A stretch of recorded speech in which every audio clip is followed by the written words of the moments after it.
Ja man, we zitten hier bij jou op kantoor, maar dat kantoor heeft feitelijk niet zoveel te maken met muziek, maar meer met jouw dagelijkse beslommeringen overdag. Ja, dat klopt helemaal.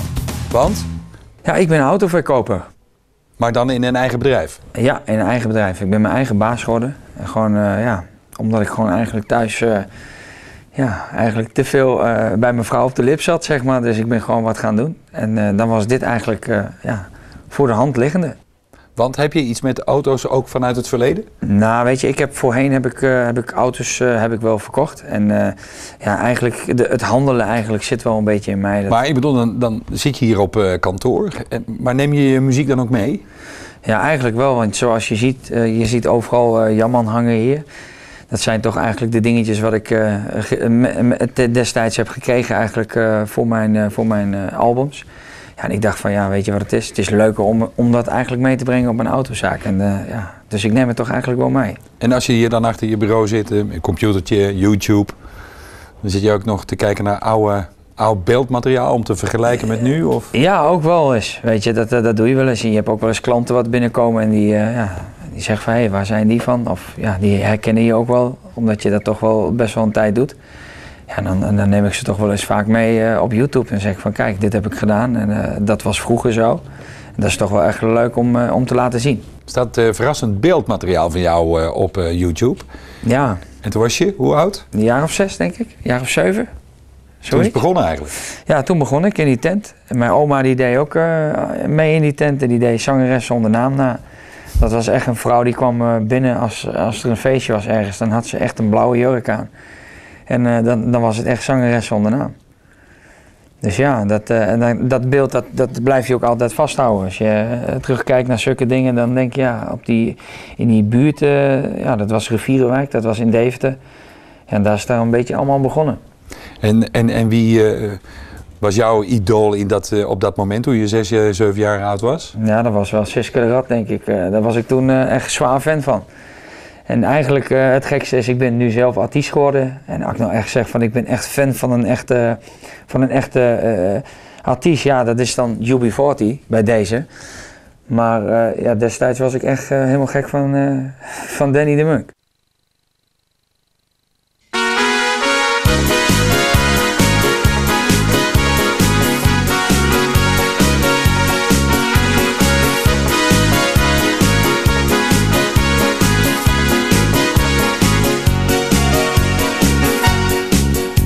Ben jij vanavond vrij? Kom dan heel eventjes bij mij. Want als je bij me bent, heb jij me zo verwend. Zo kom vanavond even aan. Jij bent zo ver van mij vandaan. Maar blijf niet weg, maar kom nu gauw. Ik denk de hele dag aan jou. Ik wil je wat vertellen, als je even bij me bent. Dat is iets wat jij van mij nog niet weet. Ik heb jou al zo lang in geen tijden meer gezien. Maar vanavond wil ik jou weer even zien. Zeg, ben jij vanavond vrij? Kom dan heel eventjes bij mij. Want als je bij me bent, heb jij me zo verwend. Toe kom vanavond even aan. Jij bent zo ver van mij vandaan. Maar blijf niet weg, maar kom nu gauw. Ik denk de hele dag aan jou. Er gaat geen dag voorbij dat ik niet even aan jou denk.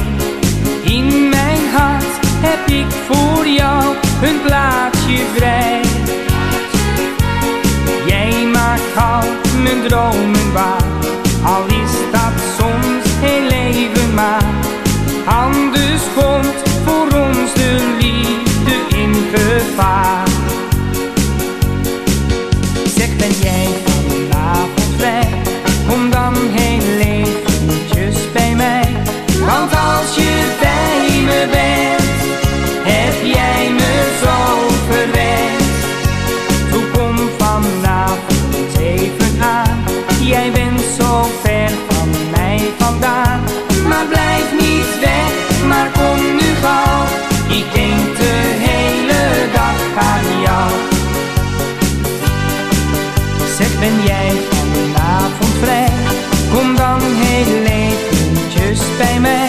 Want als je bij me bent, heb jij me zo verwend.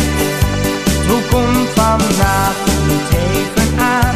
Jij bent zo ver van mij vandaan. Maar blijf niet weg, maar kom nu gauw. Ik denk de hele dag aan jou. Maar blijf niet weg, maar kom nu gauw. Ik denk de hele dag aan jou.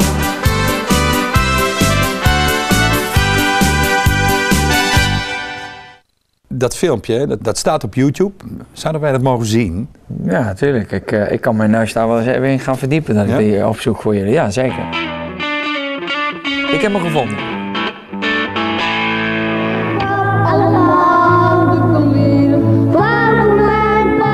Je was aan het zingen, hè, voor een hele bijzondere gast.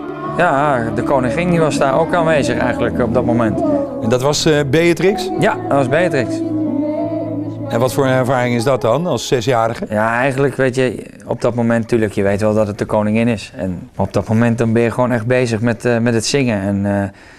En later pas hoorde je dat de koningin ook daarvan genoten heeft. Heeft ze bij jou stilgestaan, gekeken? Ik denk het wel, want er was zoveel applaus op dat moment. Ik dacht van ja, dat is toch wel leuk.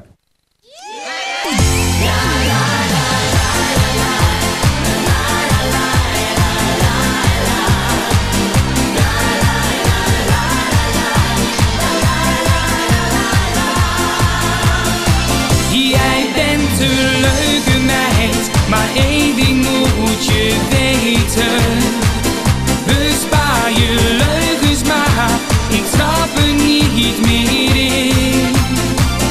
Het was een mooie tijd, maar mij kun je vergeten. Het is genoeg geweest, het heeft met ons geen zin. Je zei zo vaak, ik ga naar vriendinnen, en ik geloofde jou steeds maar weer.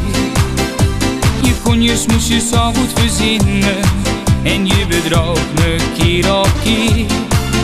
Maar ik had het in de gaten, want jij kwam steeds later thuis. Deed net of ik sliep, maar ik huilde heel de nacht. Jij bent een leuke meid, maar één ding moet je weten. Bespaar je leugens maar, ik trap er niet meer in. Het was een mooie tijd, maar mij kun je vergeten. Het is genoeg geweest, het heeft met ons geen zin. Nu heb je spijt en wil met me praten, maar daarin heb ik echt geen zin. Ik ga je nu voor altijd verlaten, misschien zie je eindelijk in dat de leugen altijd uitkomt en de waarheid het langste duurt. Dus ga nu maar, nee het hoeft voor mij niet meer. Jij bent een leuke meid, maar één ding moet je weten. Bespaar je leugens maar, ik trap er niet meer in.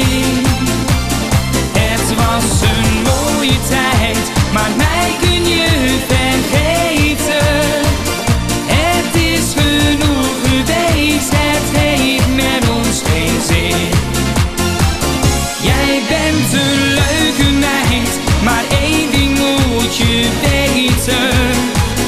Bespaar je leugens maar, ik trap er niet meer in.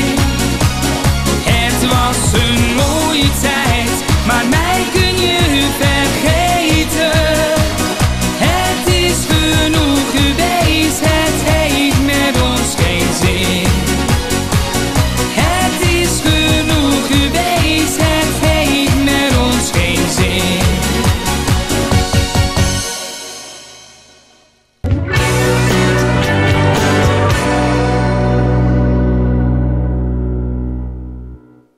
Ja man, je bent feitelijk nog maar net begonnen als autobedrijf. Ja.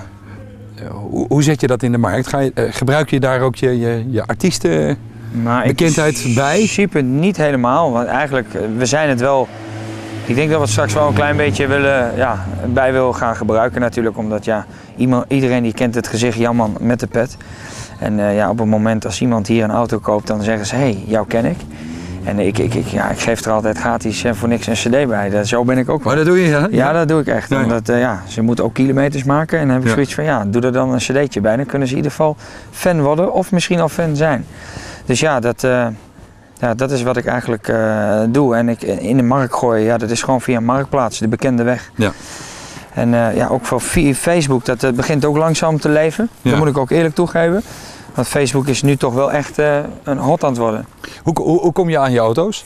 Ja, je koopt gewoon eigenlijk bij de desbetreffende bedrijven in de buurt koop je vaak je auto's in. Maar wij rijden ook wel eens naar Duitsland toe om gewoon een mooi autootje op te halen zoals deze twee. Wat gewoon eigenlijk heel mooi is. Ja, dat kun je dan eigenlijk aan je klanten gewoon aanbieden. Nou ben ik op zoek naar een ander autootje. Ja. Kun jij mij adviseren?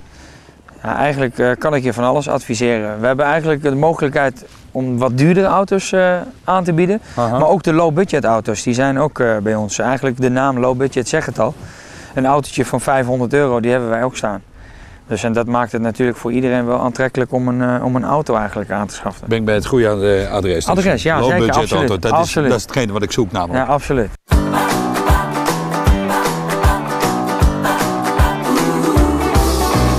Warme zwoele lenteavond ergens in mei. Daar kwam je zo uit de schaduw voorbij. Ik durf te zeggen dat ik op slag wel voor je bezweek. Toen ik je zag, daar in die discotheek. Je bent nog mooier dan mooi en veel liever dan lief. Je hebt me gevangen om mij laten dief. Je zit in mijn hoofd en of je dat nou gelooft, dat weet je toch niet, omdat je dat toch niet ziet.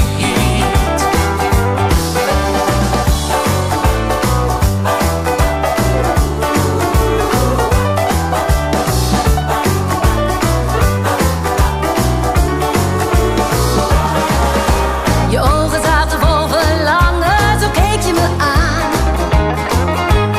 En met die lach, zo kon ik je verstaan. De allermooiste meid van mijn dromen zei tegen jou: je maakt me zo wild, kom geef je over aan mij nou. Je bent nog mooier dan mooi en veel liever dan lief. Je hebt me gevangen om mij naar de diep. Je zit in mijn hoofd en of je dat nou gelooft, dat weet je toch niet, omdat je dat toch niet ziet.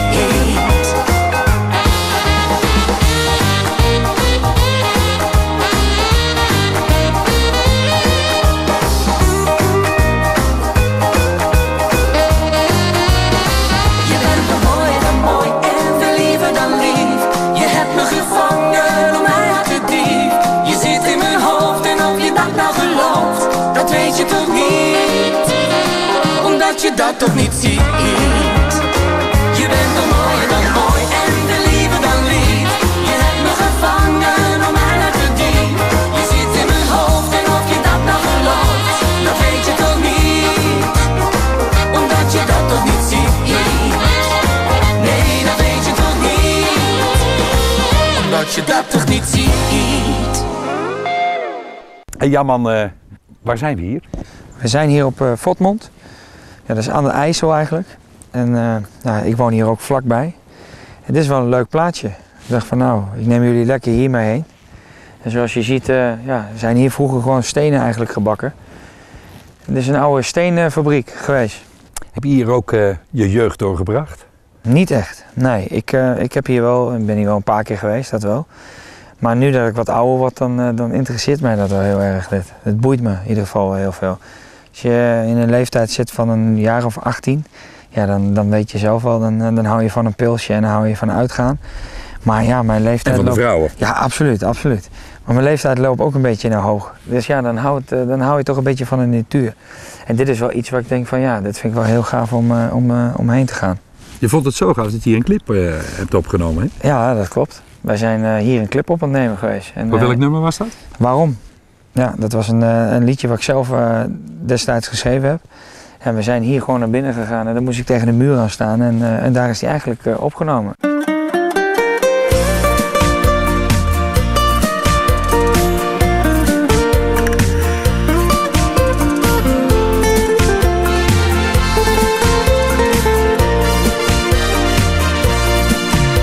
Ik liep door de straat en keek in het rond. Ik dacht toen aan jou, het moment waarop onze liefde ontstond. Ik voel nu de pijn, waar zou jij nu zijn? Jij weet toch dat ik zonder jou niet verder kan leven. Wow, waarom krijg ik nooit een antwoord op al mijn vragen? Ik voel me zo alleen en heb zoveel verdriet. Oh, waarom moet ik die last op mijn schouders dragen? Toen zeg het mij, is er een ander misschien? Is dit wat ik verdien?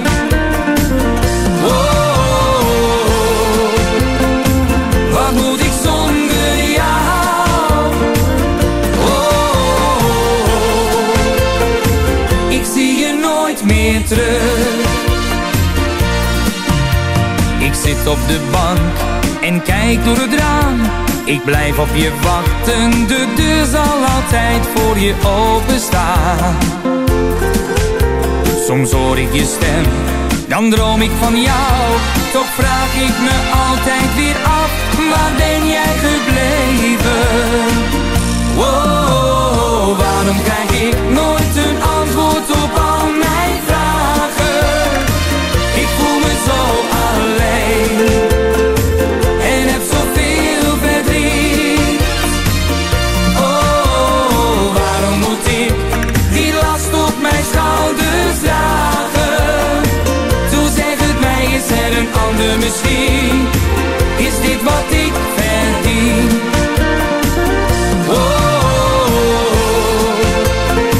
Wat moet ik zonder jou? Ik zie je nooit meer terug.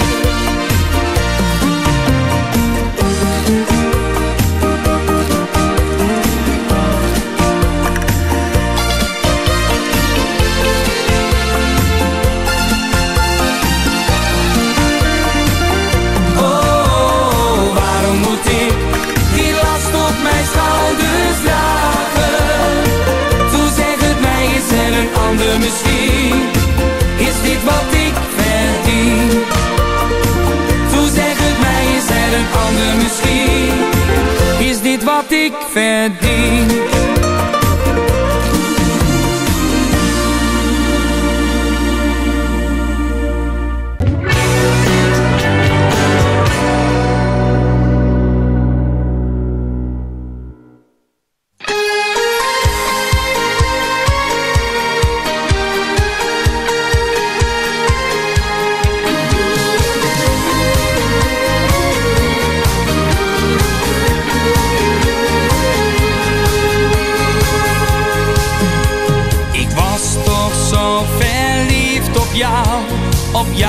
Op jou alleen.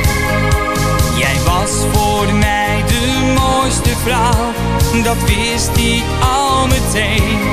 Maar ineens ben jij veranderd, ben jij anders dan voorheen.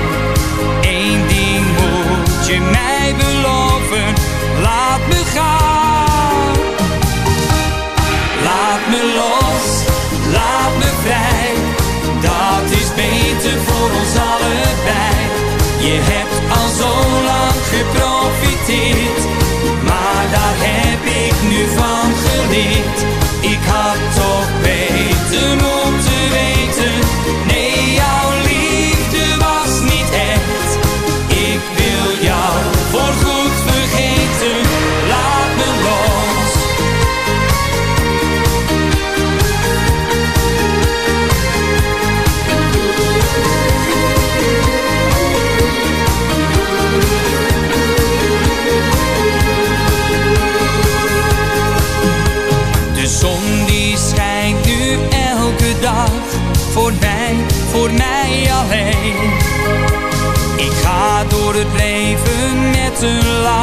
sinds de dag dat jij verdween.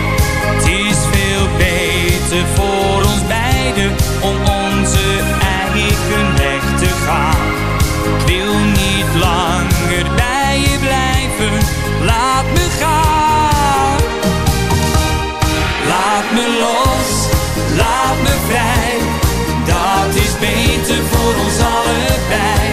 Je hebt al zo lang geprofiteerd, maar daar heb ik nu van geleerd.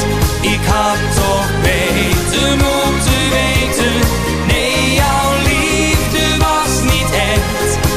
Ik wil jou voorgoed vergeten, laat me los. Laat me los, laat me vrij, dat is beter voor ons allebei.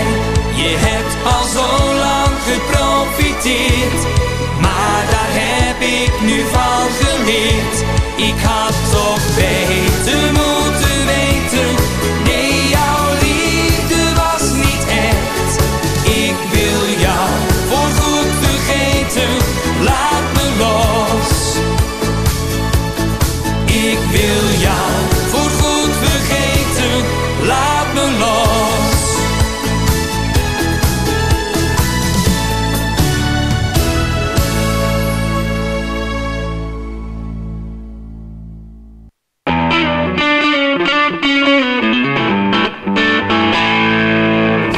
Voorzichtig, man. Je zou een knal maken, Nico. Hey, en dit is de IJssel. Dit is de IJssel, ja. Hier gingen ze met man en macht hier stenen sjouwen. Je ziet hier nog wat stenen liggen, zie je dat? Het is hier schitterend mooi. En ik zit hier ook wel eens met mijn kinderen, met mijn gezinnetje eigenlijk, met mijn vrouw. Dan gaan we hier bij de IJssel gewoon lekker zwemmen. Ja, en af en toe nemen we wel eens een barbecue mee. En dit is toch eigenlijk een beetje Burgondisch eigenlijk leven op dat moment. Ja, maar eens kijken wat een uitzicht, man. Ja, het is hier super. Goh. En hier komen zoveel boten langs en jetskis. Alles komt hier langs, omdat hier natuurlijk ook wat campings in de buurt zitten. Ja, dan zitten we hier gewoon lekker. En dan gaan we eigenlijk een beetje meer die kant op, want hier liggen allemaal stenen, dat is niet zo prettig.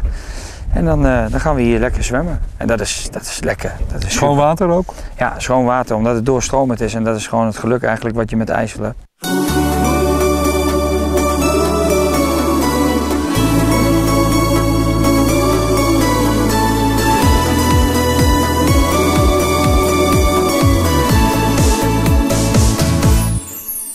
Als een donderslag kwam je in mijn leven, maar het geluk duurde toch maar even, omdat jij moest gaan. Nu ben je zo ver weg bij mij vandaan. Komt er ooit nog een dag dat je terug zou komen? Ik zie jou alleen nog in mijn mooiste dromen en dat doet zo'n pijn. Kon ik maar heel even bij jou zijn. Ik wilde zo graag dat ik vleugels had, dan vloog ik meteen naar die lieve schat. En dan weet ik het zeker, mijn zorgen die zijn voorbij. Zwevend op wolken, op weg naar jou. Ik sluit mijn ogen, dan ben ik bij jou. Vlieg over bergen en de blauwe zee. In mijn gedachten vlieg jij voor altijd met me mee. Zwevend op wolken, op weg naar jou. Ben ik weer even terug bij het geluk van mijn leven. Maar als ik dan weer mijn ogen open, is het voorbij met al mijn dromen. Dan komen mijn tranen weer en ben ik weer alleen.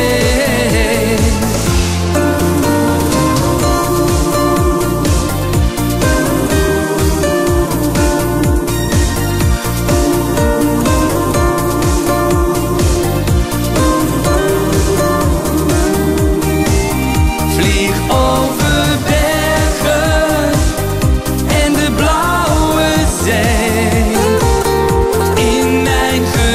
nachten vlieg jij voor altijd met me mee. Zwevend op wolken, op weg naar jou. Ben ik weer even terug bij het geluk van mijn leven. Maar als ik dan weer mijn ogen open, is het voorbij met al mijn dromen. Dan komen mijn tranen weer en ben ik weer alleen. Maar als ik dan weer mijn ogen open, is het voorbij met al mijn dromen. Dan komen mijn tranen weer en ben ik weer alleen. De muziek, Jaman, van wie heb je dat meegekregen eigenlijk? Van mijn opa eigenlijk. Als ik goed na moet kijken, dan denk ik dat dat wel uit de genen is van mijn opa en ook van mijn oma. Bij ons deden ze altijd wel muziek maken. Maar die twee waren wel best wel heel fanatiek bezig. En hoe maakte zij muziek? Mijn opa speelde accordeon. En dat deed hij dan zeg maar bij verjaardagen en zo. Dus ja, dan trok hij dat ding uit de kast weg. Ja goed, en als je daar als klein kind dan voor staat, dan smelt je gewoon voor die muziek. En het gekste is eigenlijk, een accordeon is praktisch bij mij nooit in mijn muziek voorgekomen.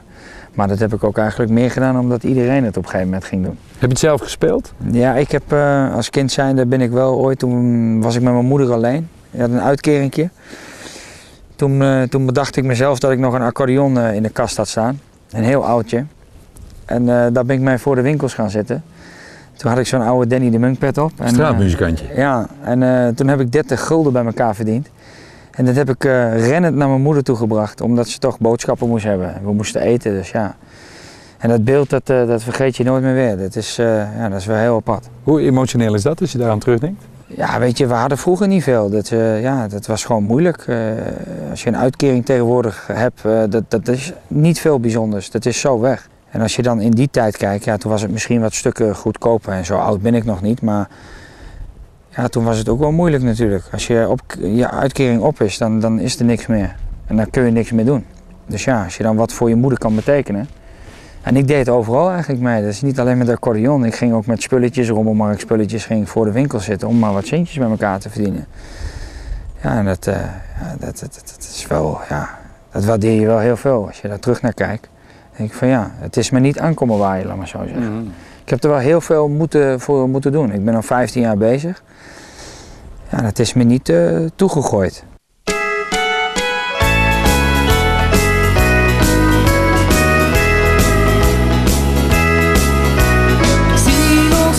Jouw foto aan de muur. Als ik je zie, heb ik geen rust nog duur. Ik zou je één ding willen zeggen, als je mij verlaat. Neem de herinneringen als je gaat. Je weet toch dat ik van je hou. En alle nachten zonder jou, dat hou ik nog geen 2 minuten uit.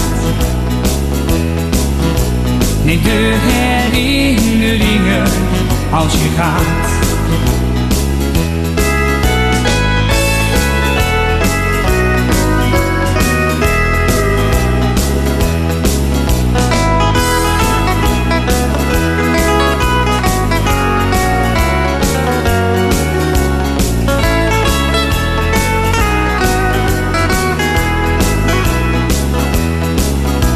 Ik had je nog zo heel veel te vertellen. Zonder nummer kan ik jou niet bellen. Wat moet ik zonder jou beginnen, nu je mij verlaat? Neem de herinneringen als je gaat. Er gaat voor mij geen dag voorbij, want wat ik doe ben jij erbij. Zoals jij is er geen één die er bestaat. Neem de herinneringen herinneringen, alle herinneringen. Nee, de herinneringen als je gaat.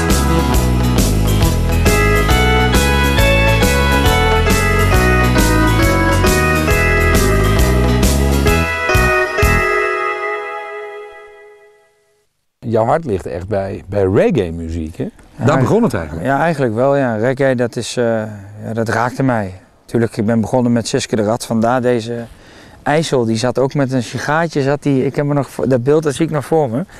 Dat Siske de Rat over zo'n zitterende balk, zo'n oude houteren balk zat hij. En dan zat hij stiekem te roken. Ja, misschien is dat daarom ook wel dat dit zo heel aantrekkelijk is voor mij. Maar reggae, dat klopt. Dat is wel iets. Terwijl dat ik eigenlijk thuis met geheime zenderfiets muziek ben opgegroeid. En niet met reggae. Ja, tuurlijk, dat is mij later pas bijgebracht. Maar dat vond ik gewoon leuke muziek. Daar werd ik vrolijk van. En als je geheime zendermuziek, levensmuziek, dat is toch vaak wel het droeverige. Zoals André Hazes werd veel bij ons thuis gedraaid. Frans Bauer ook heel veel.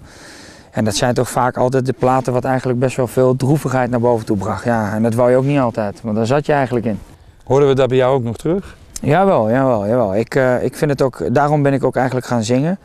Ik ben niet gaan zingen omdat ik geld wou verdienen. Nee, ik wou mijn ei kwijt. En vroeger als kind zijnde werd je bij wijze van spreken naar het RIA gestuurd om je had te luchten.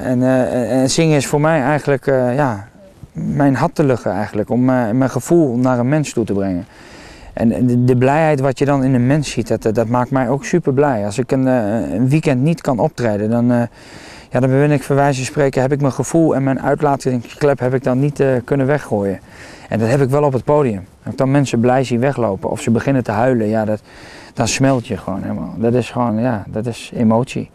Ik kan ook bij wijze van spreken, als ik All You Need Is Love kijk, dan lig ik gewoon te janken in bed. En mijn vrouw zit mij aan te stoten. Die denkt, wat ben je nou allemaal aan het doen? Maar ja, dat is gewoon emotie, weet je. En ik hou van emotie. Ik kan rustig een traantje laten. En ik vind dat moet eigenlijk ook kunnen. Er zijn te veel mensen die eigenlijk met de bos omhoog lopen. Terwijl dat ze diep van binnen ook eigenlijk heel droevig zijn. En ook wel veel verdriet hebben. Maar ja, goed. Het is ook wel geleerd van huis uit om je bos omhoog te houden.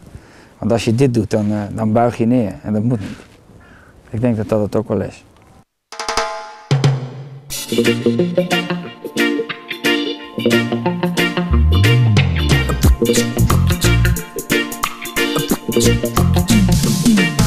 We zijn weer op vakantie in Jamaica. Met al mijn vrienden lekker aan de zee. We liggen op het strand daar aan het water. Met mooie groene palmen om ons heen. De zon staat hoog aan de hemel. Geen wolkje in de lucht. We zullen 14 dagen genieten met z'n allen hier in de zomerzon. We kijken naar de meisjes, wat zijn ze bruin gebrand. En s'avonds gaan we los met z'n allen hier op het tropische strand. Samen dansen op de reggae beat. Even geen zorgen, wie doet er met ons mee? Samen dansen op de reggae beat. Even geen zorgen, wie doet er met ons mee? We hebben hier geen regen in Jamaica. De zon die schijnt hier elke dag maar weer. En 's morgens word je wakker met een glimlach. We drinken dan een cocktailtje of meer. De zon staat hoog aan de hemel, geen wolkje in de lucht. We zullen 14 dagen genieten met z'n allen hier in de zomerzon. We kijken naar de meisjes, wat zijn ze bruin gebrand. En s'avonds gaan we los met z'n allen hier op het tropische strand. Samen dansen op de reggae beat. Even geen zorgen, wie doet er met ons mee? Samen dansen op de reggae beat. Even geen zorgen, wie doet er met ons mee? Yeah.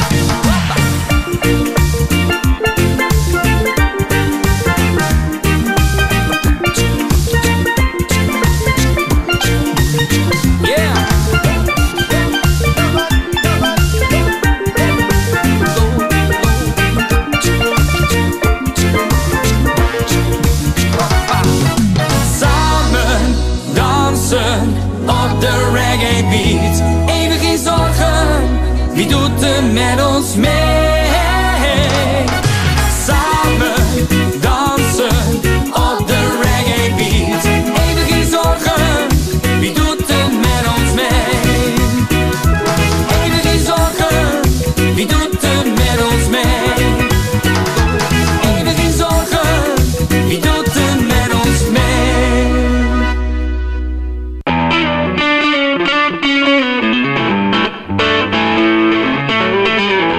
Jan, we hebben hier een prachtig overzicht over de IJssel en over Fort Mond.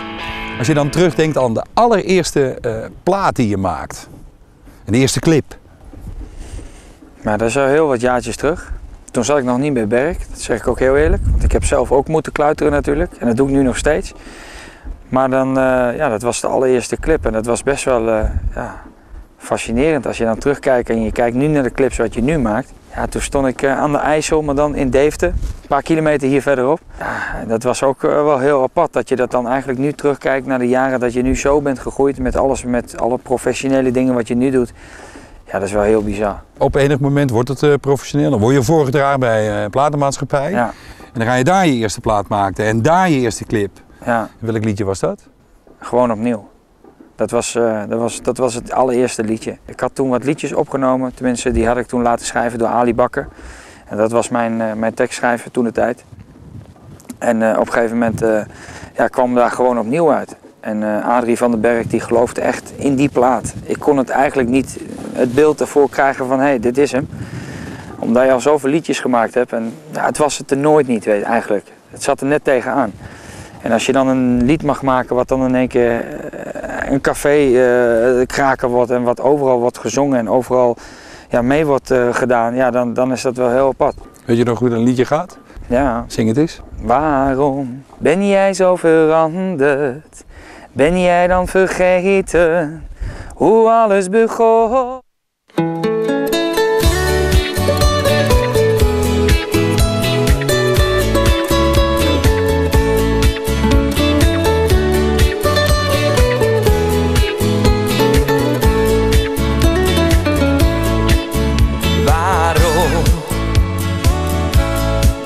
Zo veranderd, ben jij dan vergeten hoe alles begon? Waarom doe jij nu zo anders? Geef mij eens een reden, zeg mij waarom. Is die tijd van samen zijn nu voorgoed verleden tijd? Wil jij niet meer bij me zijn? Is alles voorbij? Ik wil dat je hier bij me blijft en het nog eens een kans geeft.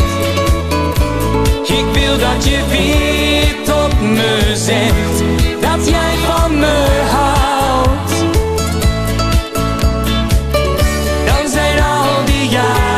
Samen niet voor niets geweest. Gewoon weer opnieuw, net als toen. Waarom is alles verloren? Ik heb je gegeven wat ik maar kon. Waarom? Je wist van tevoren, het blijft geven en nemen. Zeg mij waarom. Is die tijd van samen zijn nu voorgoed verleden tijd? Wil jij niet meer bij me zijn? Is alles voorbij? Ik wil dat je hier bij me blijft en het nog eens een kans geeft. Ik wil dat je weer tot me zegt dat jij van me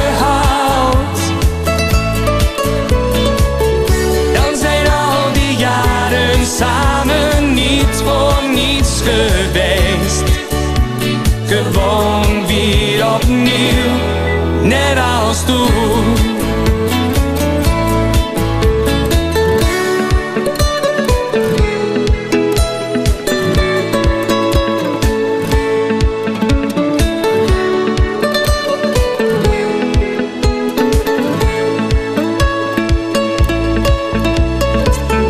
Dan zijn al die jaren samen niet voor niets geweest. Gewoon weer opnieuw, net als toen. Gewoon weer opnieuw, net als toen.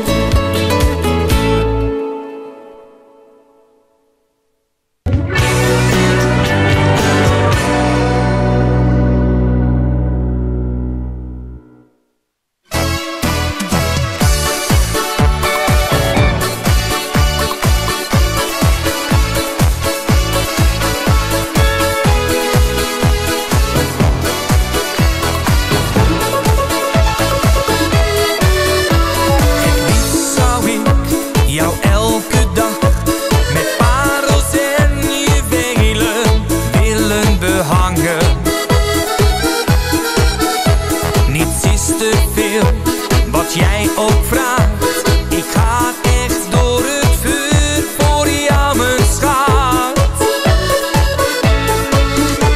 Maar nooit ben jij een keer tevreden, wat ik ook voor je doe, en dat is het wrangen.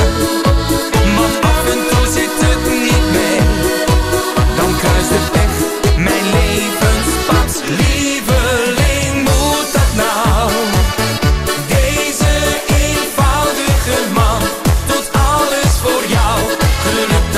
Niet in parels en juwelen, dat zou jij als geen ander moeten weten.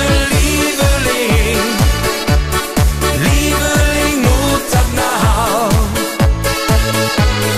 Doet het jou dan niet als ik zeg, ik hou van jou?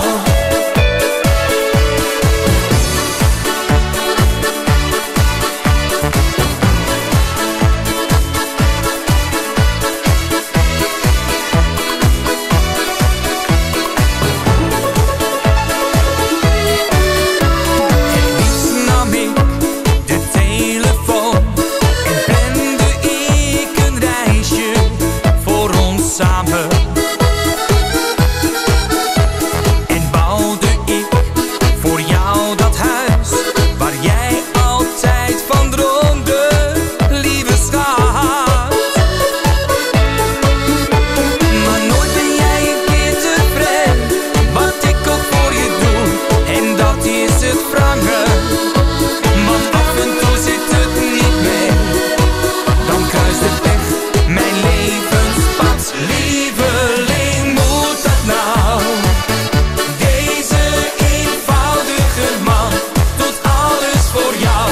Geluk, dat zit er niet in parels en juwelen, dat zou jij als geen ander moeten weten. Lieveling, lieveling, moet dat nou? Doet het jou dan niet als ik zeg, ik hou van jou?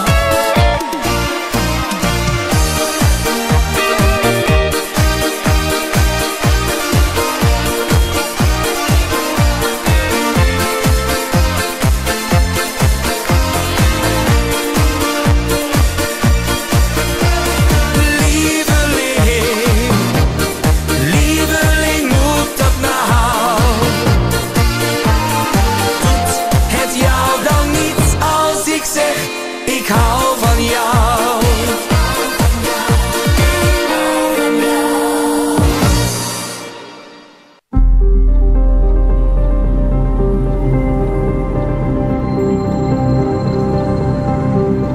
Nou was dit ooit het strijdtoneel in de Tweede Wereldoorlog. Hè? Hier is hard gevochten.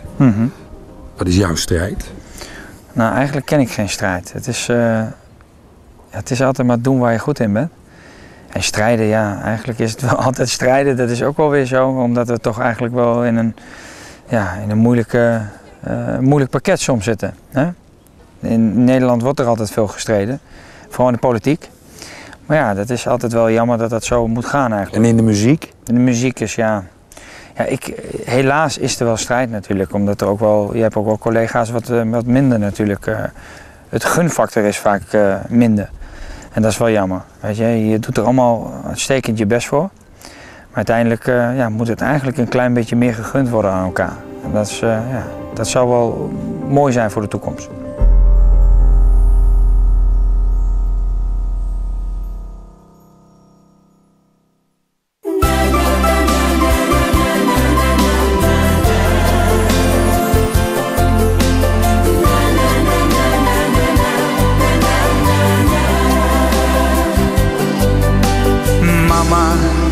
Soms denk ik terug aan vroeger, aan de tijd van donkere nachten, heel alleen. Mama, ik was soms bang in het donker. Dan sloeg jij je warme armen om me heen. En als ik niet kon slapen, tot midden in de nacht, dan stond jij weer naast mijn bedje en fluisterde heel zacht. Spoken bestaan niet, maar engeltjes des te meer. En elke nacht dwaalt er een op je schoudertje neer. Spoken bestaan niet, maar engeltjes des te meer. Morgenavond is het engeltje er weer.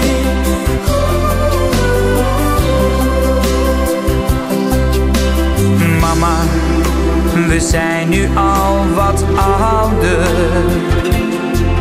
En ik weet nu ook dat spoken niet bestaan. Maar mama, ik zal het nooit vergeten. Hoe je uren naast mijn bedje hebt gestaan. Soms hoor ik mijn kleine jongen midden in de nacht roepend naar zijn moeder. Dan fluistert zij heel zacht. Spoken bestaan niet, maar engeltjes des te meer. Elke nacht dwaalt er een op je schoudertje neer.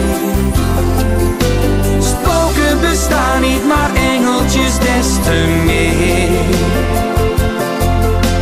En morgenavond is het engeltje er weer. De nacht is lang, maar wees niet bang. Ik blijf je engel, je hele leven lang. Spoken bestaan niet, maar engeltjes des te meer. En elke nacht valt er een op je schoudertje neer. Spoken bestaan niet, maar engeltjes des te meer. En morgenavond is het engeltje er weer. En morgenavond is het engeltje er weer.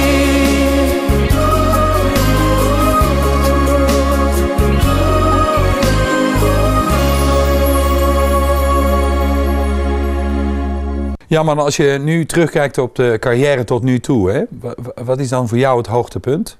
Dan wel het dieptepunt? Mijn hoogtepunt is eigenlijk wel dat ik 3 albums heb mogen maken bij Berk. Ja, waar ik eigenlijk best wel trots op ben en wat ik nooit verwacht had eigenlijk dat dat in zo'n korte tijd eigenlijk ontstaan is. En mijn dieptepunt is eigenlijk dat het altijd wel weer knokken is eigenlijk. Voor elke muziek wat je ook wil maken. En dat maakt het soms best wel moeilijk als persoon. En ik denk dat iedere collega daar wel moeite mee heeft om elke keer weer een nieuwe plaat te moeten maken. Merken ze dat thuis? Ja, ik denk dat er ook wel eens af en toe wel wat stress zit. Omdat je toch wel, je wilt toch wel graag presteren. Ben je gezinsman? Ja, ik ben wel een gezinsman. Ja. Hoe uitzicht dat? Ja, ik laat niet vaak altijd mijn emoties snel zien. Maar op het moment dat het me niet lukt of zo, ja, dan laat ik dat toch wel, ja, toch eigenlijk wel naar mijn vrouw wel heel veel zien. En ik denk dat dat je eigenlijk wel heel sterk maakt als gezin zijnde. We zitten hier op de camping, een steenworpen afstand van waar je woont. Ja. Dit heb je net gekocht. Ja. Eigenlijk voor je kinderen en Ja, voor je vrouw. Voor mijn vrouw en mijn kinderen, zodat ze toch eigenlijk in het weekend ja, iets kunnen doen eigenlijk. Omdat je bent als artiest toch eigenlijk wel veel weg in het weekend. En zoals je toen straks al zag bij de auto's, daar ben je ook door de week heel druk. Het was eigenlijk niet de bedoeling om dat te gaan doen. Maar dat is meestal zo. Ik denk bij iedere man ondernemend ga je soms dingen doen waar je eigenlijk nooit achteraf bij stil hebt gestaan dat er zoveel tijd in gaat zitten. Ja, dus ja, en vandaar die camping. Dat ik denk van ja, weet je, ik vind het wel heel mooi. En ik wou dit ook eigenlijk nooit doen. Ik wou gewoon een caravan kopen en ik wou gewoon lekker trekken naar Spanje. Eigenlijk naar plaatsen waar ik zelf gewoon eigenlijk achter sta.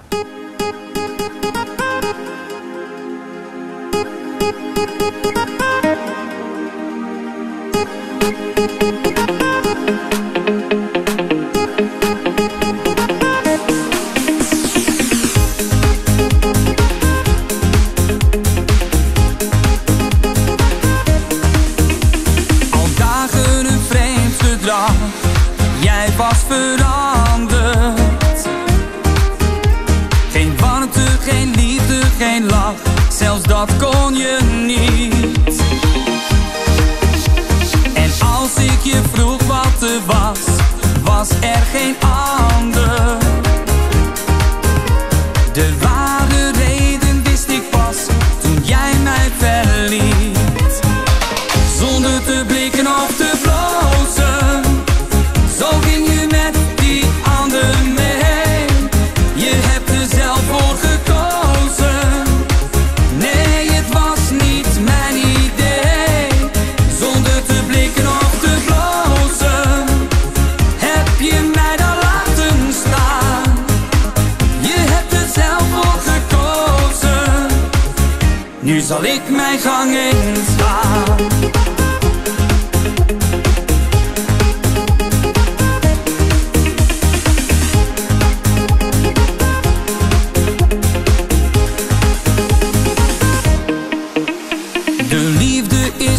Voorbij, want jij hebt een ander. De hartstocht van jou en van mij is verleden tijd. Veel pijn heb je mij aangedaan, ik voel me bedrogen. Dus blijf jij maar weg, het is gedaan, je bent me nu kwijt. Zonder te blikken of te blozen, zo ging je met die ander mee. Je hebt er zelf voor gekozen. Nee, het was niet mijn idee. Zonder te blikken of te blozen, heb je mij daar laten staan.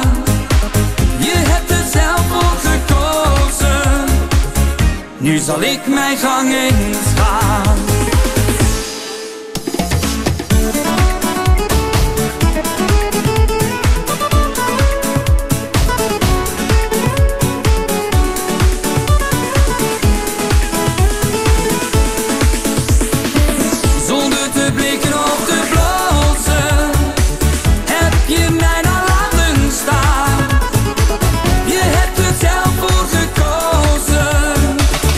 Nu zal ik mijn gang eens gaan.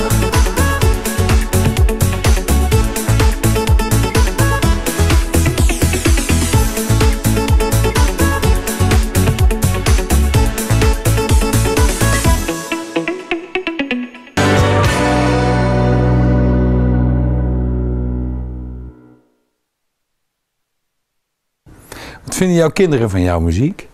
Ja, ik moet zeggen, mijn kleinste van 1, als die huilt in de auto, dan zet mijn vrouw altijd de cd van mij op. En het grappigste is altijd, op het moment dat hij zijn ogen dicht doet, dan slaapt hij gewoon. Of hij wordt heel rustig van mijn muziek. het valt mij gewoon op dat ieder kind er eigenlijk wel last van heeft. Want als ik de oudste pak en de iets mindere middelste, zeg maar, die hebben daar precies hetzelfde. Als er drukte in de auto is, dan doet mijn vrouw de cd erop. En ze zijn gewoon heel rustig. Het is heel gek. Ik vind het ook wel apart dat een kind dan heel rustig van mijn muziek wordt. Je houdt privé en zakelijk, je carrière wel heel strikt gescheiden, geloof ik, hè? Jawel, ik ben wel... ja, natuurlijk, je neemt wel heel veel dingen mee. En vooral als je een auto misschien verkocht hebt wat misschien net even iets anders ging dan dat gehoopt was. Of misschien dat je in het weekend gewoon net even iets anders gezongen had of dat het net even iets tegen zat. Ja, dan neem je het wel misschien even mee naar huis, maar ik wil mijn vrouw daar eigenlijk niet mee opzabelen. Het is iets wat ik meemaak op dat moment en ja, ik vind niet dat je dat thuis eigenlijk, nee. Nee, maar je houdt ook je kinderen, je vrouw uit de publiciteit? Ja. Ja, weet je, destijds ben ik voor een klein jaartje terug alweer, volgens mij 1,5 jaar alweer, ben ik getrouwd. En ja, dat hebben wij toen wel eigenlijk opgenomen. En dat is destijds door Willy Oosterhuis opgenomen. En ja, weet je, en ik had zoiets van ja, we hebben dat ook gewoon eigenlijk in de media gegooid. Maar ja, mijn vrouw is ook eigenlijk iemand die zegt, ik vind het leuk dat jij zingt. Maar ik hoef daar eigenlijk niet zo nodig op te staan op een camera. Ik kan me ook wel een beetje bij voorstellen natuurlijk, want ja, als artiest zijnde in het begin ben je eigenlijk met muziek bezig. Maar je verwacht ook niet dat je zo verder in komt dat ze met camera's voor je neus komen. Ja, op een gegeven moment leer je daar gewoon mee om te gaan. En dan is het vanzelfsprekend dat je daar ook de tijd voor neemt om dan eigenlijk een shot te nemen met een camera.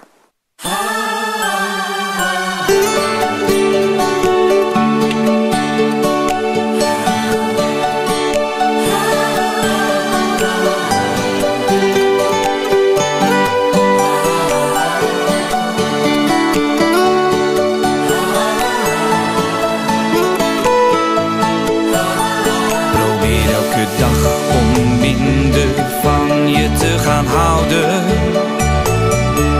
omdat ik niet weet of je door wilt gaan. Mijn twijfels beginnen, zie je mij nog wel staan?